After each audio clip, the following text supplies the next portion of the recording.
Sur un terminal serveur, un compte utilisateur standard Windows laisse accès à beaucoup de choses qu'un administrateur souhaite cacher. De manière habituelle, il faut avoir recours aux stratégies de groupe. RDS TidyTune permet de simplifier ce travail en modifiant directement la base de registre de l'utilisateur sélectionné, ici User1. Sur le premier onglet, on sélectionne les quelques options que l'on souhaite laisser à l'utilisateur, comme autoriser le menu contextuel sur le bureau et les documents, afficher l'ordinateur sur le bureau dans l'explorateur et le menu démarrer, afficher tous les dossiers, afficher se déconnecter, fermer la session. Sous Windows 2012, on va supprimer le menu Winx. Et on va afficher les favoris.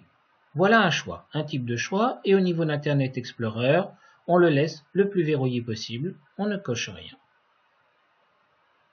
J'applique sur le bouton verrouiller, et au-delà de quelques options visibles à l'écran, c'est quelques 250 clés de registre qui sont modifiées dans la registrie de l'utilisateur concerné. C'est une première étape. Sur le deuxième onglet de RDS TidyTune, on va s'occuper de cacher les volumes à l'utilisateur pour qu'au niveau de l'explorateur, il ne puisse pas les voir. On clique sur tout sélectionner, je décoche 2 lettres qui peuvent servir si on a un volume à monter, je calcule la valeur, je la sélectionne et la colle dans cacher les volumes. Je vais décocher C, sur lequel se trouve le compte utilisateur. Je calcule à nouveau la valeur, je la sélectionne et je vais interdire l'accès à tous les autres volumes. Au niveau de l'explorateur, il sera impossible à l'utilisateur de pouvoir accéder aux volumes qui ont été cochés ici et il ne pourra pas voir les volumes dont la valeur a été calculée ici. Dans cette partie-là, j'ai la possibilité de sélectionner des applications dont je veux interdire l'accès à l'utilisateur. Je vais prendre un exemple. Sur cet ordinateur, j'ai placé les programmes de Nearsoft, qui sont des outils administrateurs, parfois considérés comme des outils de hacker. Je ne veux en aucun cas que mon utilisateur puisse, par un moyen détourné, accéder à ces outils-là. J'ai tapé Nearsoft ici et j'ai obtenu la liste de tous les programmes qui se trouvent dans le dossier Nearsoft. Quelques 283 programmes. Je clique dans la liste, CTRL A pour tous les sélectionner et je clique sur Ajouter à la liste des applications interdites. Avant d'aller plus loin, je vais enregistrer cette liste pour la conserver. Je clique ici, CTRL A, toutes les applications sélectionnées vont être interdites.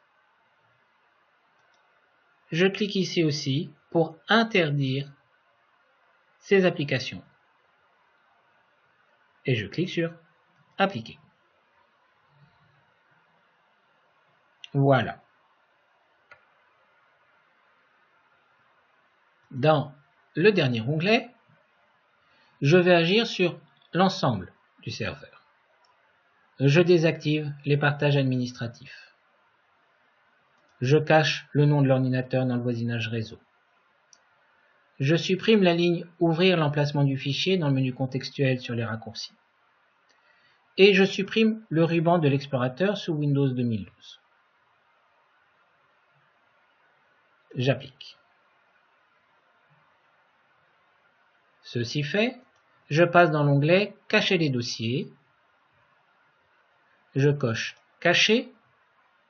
Je ne vais pas cocher cette partie-là parce que j'ai supprimé le ruban, c'est-à-dire que c'est un ensemble de dossiers et sous-dossiers qui vont être cachés au niveau de l'explorateur et qui vont empêcher l'utilisateur de pouvoir y accéder.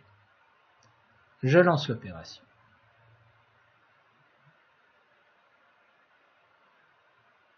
Voilà, c'est fait. Il y a deux opérations qui ne sont pas réalisables par programmation, qui se font directement dans la registry. Elle permet de masquer le bouton Partager avec, la ligne du menu contextuel Partager avec et la feuille Partage, qui permet à un utilisateur, s'il n'a pas l'autorisation d'aboutir au partage parce qu'il faut être administrateur, de pouvoir tout de même lister l'ensemble des comptes présents sur le terminal serveur, qui peut être une information sensible pour certaines personnes.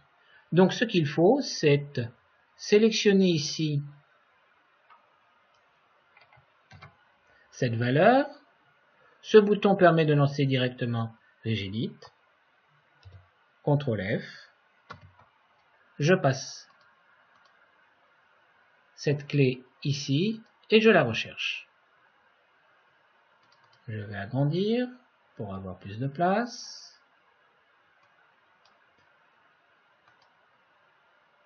Je clique sur Inprox Server 32, clic droit, autorisation, avancer, et je vais modifier.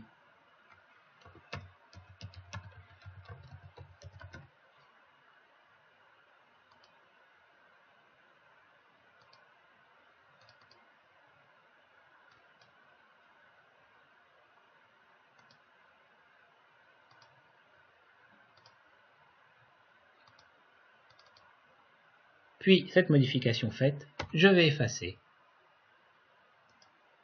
la valeur. Je dois réitérer cette recherche en cliquant sur F3, car cette clé existe à un autre endroit et il faut réitérer la même opération.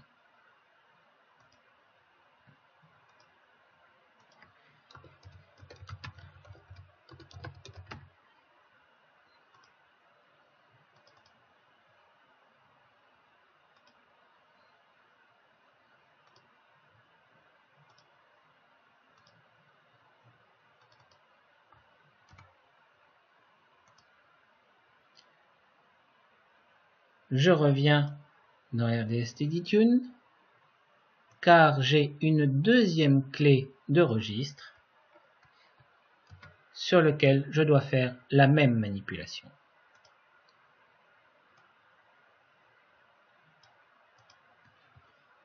CTRL F, je colle ma nouvelle clé.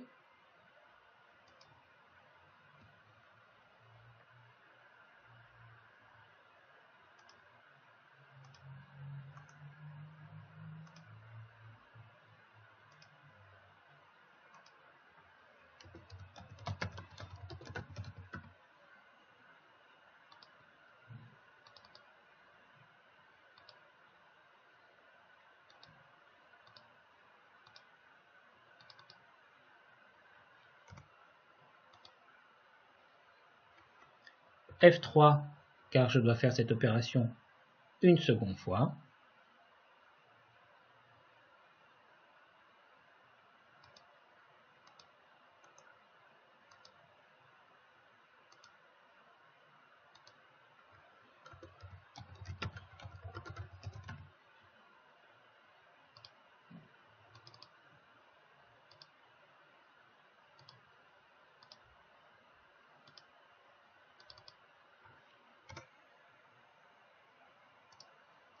Voilà, j'ai fini. C'est la seule manipulation au niveau de la base de registre que je dois faire manuellement. Il y a la même chose au niveau des GPO. Parce que pour bien sécuriser un terminal serveur, on peut considérer qu'il faut avoir recours à AppLocker et toute la manipulation est décrite ici.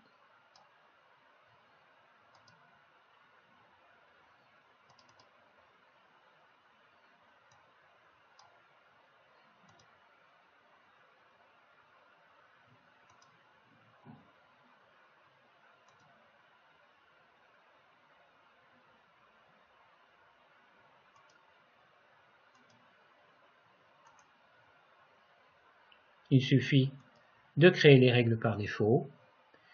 Et si vous avez des installations qui ne répondent pas aux critères de Windows, c'est-à-dire des programmes qui ne sont pas installés dans Program File ou dans Windows, il faudra ajouter ici les règles correspondantes. Mais par cette simple manipulation, vous avez la certitude qu'aucun utilisateur ne pourra télécharger une application portable et la lancer depuis sa session.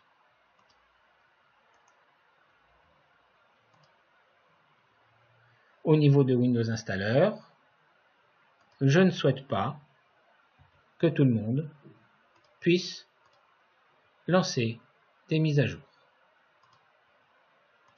C'est réservé aux administrateurs. Quant aux règles de script, je crée les règles par défaut, qui fait que ne s'exécuteront que les scripts se trouvant dans Program File ou dans Windows. Je dois faire une opération supplémentaire qui, elle, se fait au niveau des services.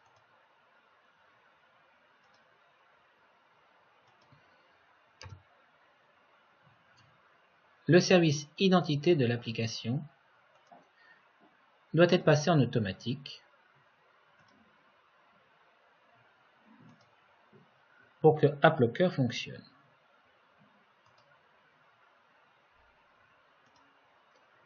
Tout ceci est écrit ici.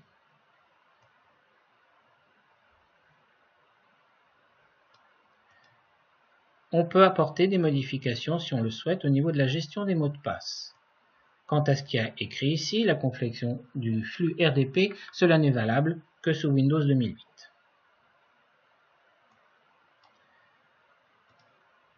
Avec l'utilisation de Numiall, il est préférable de suivre cette partie-là pour éviter que l'utilisateur soit confronté principalement au problème de devoir changer son mot de passe tous les X jours, ce qui peut le coincer.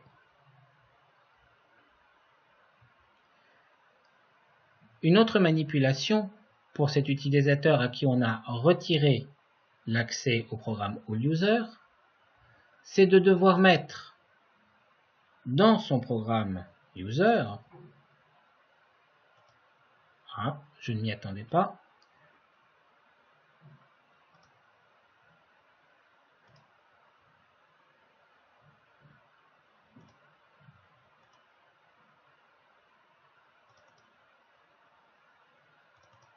voilà. C'est ce que je dois faire pour moi en tant qu'administrateur, pouvoir accéder à mon profil utilisateur.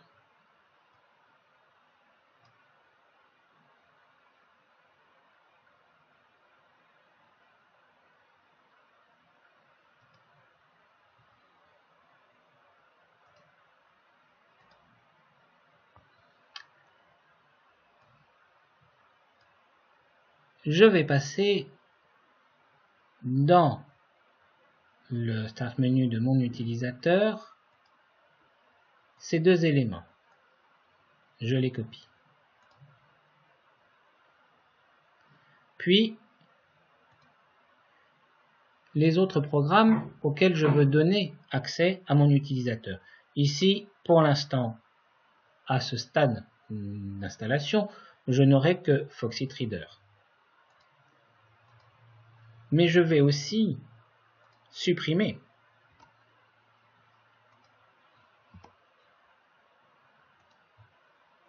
ce qui ne représente pas d'intérêt pour moi au niveau de mon utilisateur.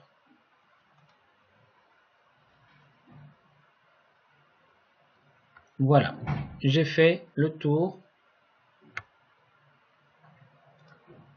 de ce que j'avais comme manipulation à faire pour avoir un terminal serveur verrouillé, sécurisé, et un compte utilisateur verrouillé, sécurisé. Une chose à voir, au niveau de RDS Tune, on peut sélectionner plusieurs utilisateurs à la fois, ce qui permet de pouvoir appliquer, modifier sur plusieurs utilisateurs la registry et les autorisations. ici, si je clique là-dessus, ça va lancer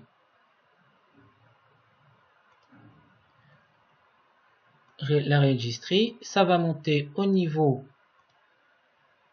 de la registry la base de registre de l'utilisateur.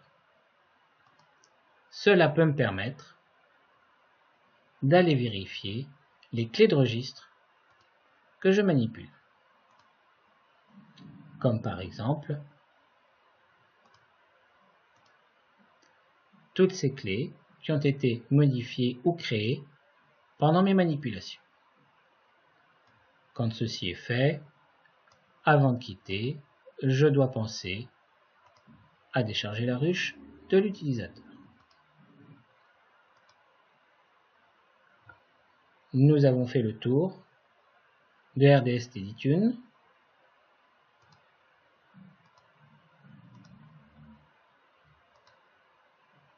Je vais maintenant me connecter sur cet utilisateur et je vais voir à quoi ressemble son profil.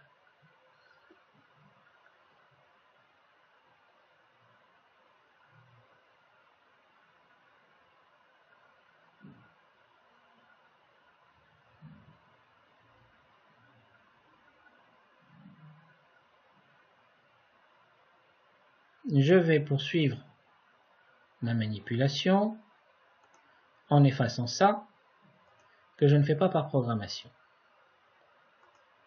Ça aussi, je vais le supprimer.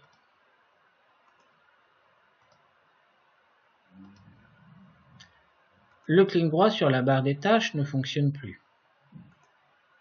Sur le bureau, oui, mais l'accès au panneau de configuration n'est plus possible.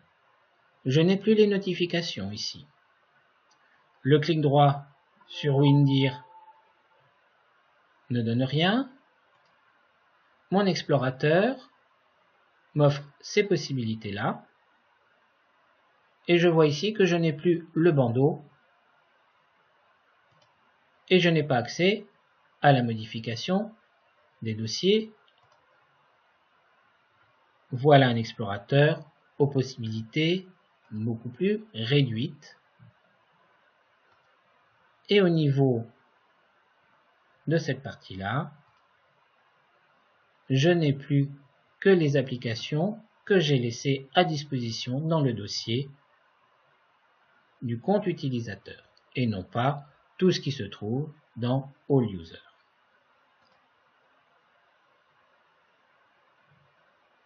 Voilà, c'est ce que je voulais vous montrer, l'utilisation de RDS Steadytune. On en a fait le tour.